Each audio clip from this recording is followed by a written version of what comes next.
बिस्मिल्लाहिर्रहमानिर्रहीम। अस्सलामु अलैकुम। मदरसा नसीरिया अशरफिया पनासी में जो उर्दू क्लासेस चल रहे हैं उसमें आज डिप्लोमा इन उर्दू का क्लास लेने जा रहा हूँ। क्या पढ़ेंगे?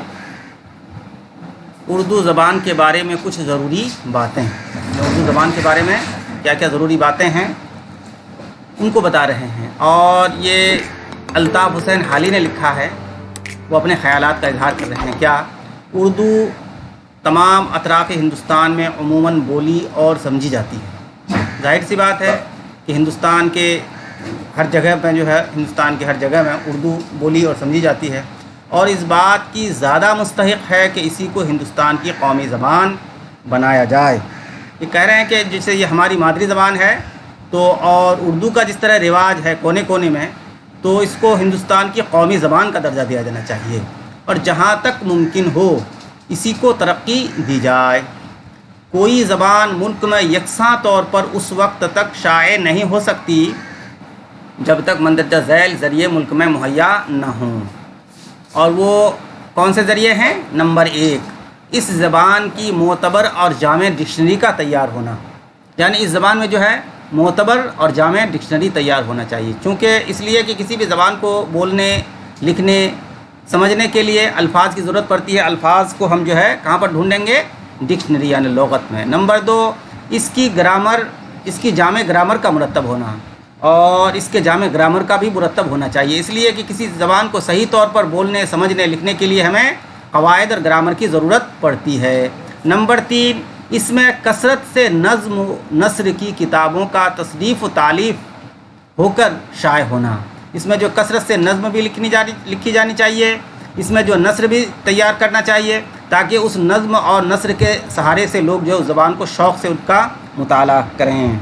नंबर 4, इस ज़बान के अखबारात व रसाइल का तमाम अतराफ़ व जवानिब मुल्क में इशाअत पाना। इस ज़बान के अखबारात, अखबार की जमा है और रसाइल जो है रिसाले की जमा है। ये अखबारात और रसाइल के जब जो है उसका ज़्यादा उनके इशाअत पाएंगे तो लोग अखबारों और रिसाले को पढ़ेंगे और ज़बान फ़रोग़ पाता जाएगा। अगरचे ये निहायत ही खुशी की बात है कि उर्दू लिटरेचर जिस कदर इशाअत मुल्क में ज़्यादा होती जाती है, इसी कदर उर्दू ज़बान की तहरीर और नज़्म व नस्र लिखने का सलीक़ा अतराफ़ हिंदुस्तान में अमूमन बढ़ता जाता है। ये कह रहे हैं। लेकिन जो लोग अपने तय उर्दू ज़बान का मालिक समझते हैं, कहते हैं कि जिस तरीके से मतलब जो लोग जो है अपने तौर पर इस ज़बान का मालिक समझते हैं, उनसे मुराद कौन लोग हैं? यानी अहले दिल्ली या अहले लखनऊ। उनको इस बात पर फ़ख्र नहीं करना चाहिए, उनको जो इस बात पर फ़ख्र नहीं करना चाहिए। किन बात पर? बल्कि क्या करना चाहिए कि हमारी ज़बान का लोग इत्तबा करते हैं, उनको जो इस बात पर फ़ख्र नहीं करना चाहिए, बल्कि क्या करना चाहिए? और वो हमारे रोज़मर्रा की पैरवी की जाती है। उनको याद रखना चाहिए कि अगर वो अपनी ज़बान की ख़बर न लेंगे और उसके महफूज रखने के वसाइल बहम न पहुँचाएँगे, उनके अल्फाज व मुहावरात को निहायत ही एहतियात से फ़राहम और मुरत्तब न करेंगे और उसकी नज़्म नस्र को ज़माने के मुवाफ़िक़ तरक्की न देंगे, तो उनकी ज़बान का वो हिस्सा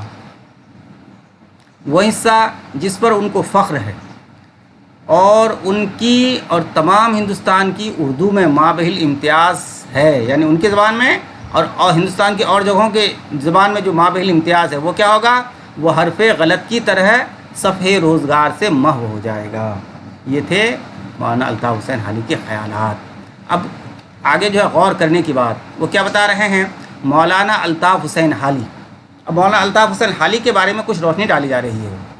तो यहाँ पर है 1837 ता 1914। इसका मतलब ये होता है कि 1837 में उनकी पैदाइश और 1914 में उनका इंतकाल। बता रहे हैं कि हमारे सबसे बड़े अदीबों में हैं। सबसे बड़े समझते हैं कि सबसे बड़े का मतलब होता है कि उससे बढ़कर और कोई बड़े अदीब नहीं है। शायर, तनकीद निगार, सवाने निगार होने के साथ साथ कौमी तरक्की और इस्लाह के बहुत बड़े हामी थे। कौन? मौलाना अल्ताफ़ हुसैन हाली। उन्होंने उर्दू शायरी और नस्र को नई राहों पर लगाने के लिए कई किताबें लिखी, नज़में कहीं, اور عملی طور پر بھی بہت کچھ کیا۔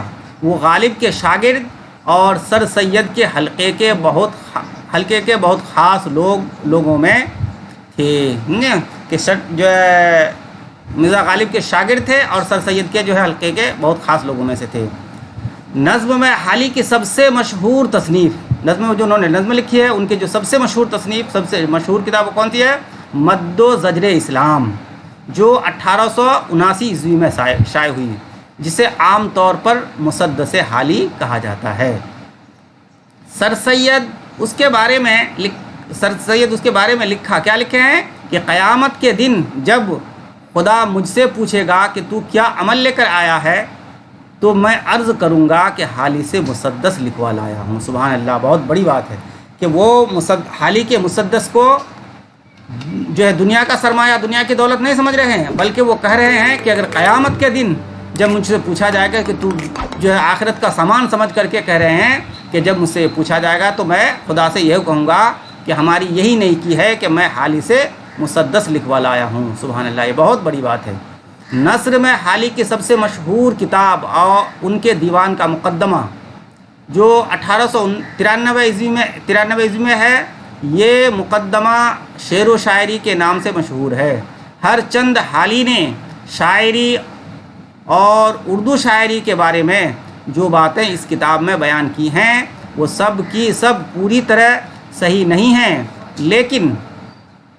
لیکن اپنے زمانے میں یہ کتاب بہت با اثر ثابت ہوئی اور آج بھی اس کا اثر باقی ہے۔ جس زمانے میں حالی نے یہ بات لکھی تھی کہ اردو زبان ہندوستان میں عام طور پر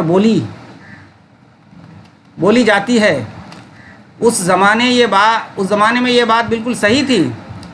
ملک کی دوسری زبانوں کے پھلنے پھولنے کی وجہ سے اور ملک کی تقسیم کی وجہ سے اردو کو پہلی والی مقبولیت حاصل نہ رہی۔ جس طرح لوگوں کے زمانے بدلتے گئے اسی حساب سے لوگوں کے مزاج بھی بدلتے گئے۔ جس طرح مقبولیت اس زمانے میں تھی، حالی کے زمانے میں، اب وہ مقبولیت جو اردو کو حاصل نہیں ہے، لیکن اب بھی اس کے آسان روپ کو بولنے اور سمجھنے والے بہت ہیں، کہ اگرچہ نہیں جو وہ مقبولیت نہیں ہے، لیکن اس کے آسان روپ کو صحیح طور پر بولنے سمجھنے والوں میں اب بھی کمی نہیں ہے۔ مثال کے طور پر فلموں کے مکالموں اور گانوں میں جو زبان عام طور پر استعمال ہوتی ہے اسے اردو کے سوا کوئی نام نہیں دیا جا سکتا۔ یہ بالکل 100% صحیح ہے کہ خاص کر کے فلموں کے مکالمے میں ان کے جو گانے ہوتے ہیں، چاہے فلمی گانے ہوں یا دوسرے گانے ہوں، گانے میں جو الفاظ جو ہوتے ہیں تو وہ اردو کے الفاظ جو ہے نہایت ہی اچھے طرز میں وہی اردو کے الفاظ جو ہے شامل ہوتے ہیں، تو وہی گانا اچھا ہوتا ہے۔ لیکن کئی وجوہ سے اسے ہندی کہا جاتا ہے، لیکن کئی وجہ سے اردو زبان کو ہندی بھی کہا جاتا ہے۔ وہ وجوہات کیا کیا ہیں؟ اس طرح شمالی ہند کی عام بولی اردو ہی ہے، لیکن اسے اکثر لوگ ہندی کے نام سے پکارتے ہیں۔ جیسے شمالی ہند میں ہم لوگ آتے ہیں، جیسے بہار ہوا، اتر پردیش ہے، بنگال ہے، تو یہاں کی بولی جو ہے اردو ہی ہے، لیکن لوگ اسے جو ہے ہندی کے نام سے جو جانتے ہیں، بولتے ہیں۔ بہرحال ہمیں اس بات کو پوری طرح سمجھ لینا اور قبول کر لینا چاہیے کہ اردو ہمارے ملک کی اہم زبانوں میں ہے۔ یہ بات جو ہے ہمیں سمجھ لینا چاہیے۔ کسی زبان کو پورے ملک میں مقبول ہونے کے لیے جو چیزیں سب سے زیادہ ضروری ہیں، حالی نے انہیں بہت کم لفظوں میں بالکل ٹھیک بیان کر دیا ہے۔ وہ کیا ہے کہ افسوس کی بات ہے کہ یہ کوئی 120 سال بعد آج بھی وہ ساری ضروری چیزیں موجود نہیں ہیں، جن چیزوں کے بارے میں تذکرہ کیا مولانا الطاف حسین حالی نے، کہ ہم جو اس زبان کو فروغ پانے کے لیے جو ہے اس زبان میں جامع اور ڈکشنری کا تیار ہونا، اس کے گرامر کو مرتب ہونا، اس میں جو اخبار و رسائل جو ہے اس کو شائع ہو کر کے اس پر جو ہے مطلب شائع ہونا، تو یہ سب چیزوں کی کمی آج بھی بے شک ضرور ہے۔ یہ تھے مولانا الطاف حسین حالی کے خیالات، جس کی جو ہمیں بھی تائید کرنی چاہیے، تاکہ یہ ہماری مادری زبان اردو روز بروز ترقی کی راہ پر گامزن رہے۔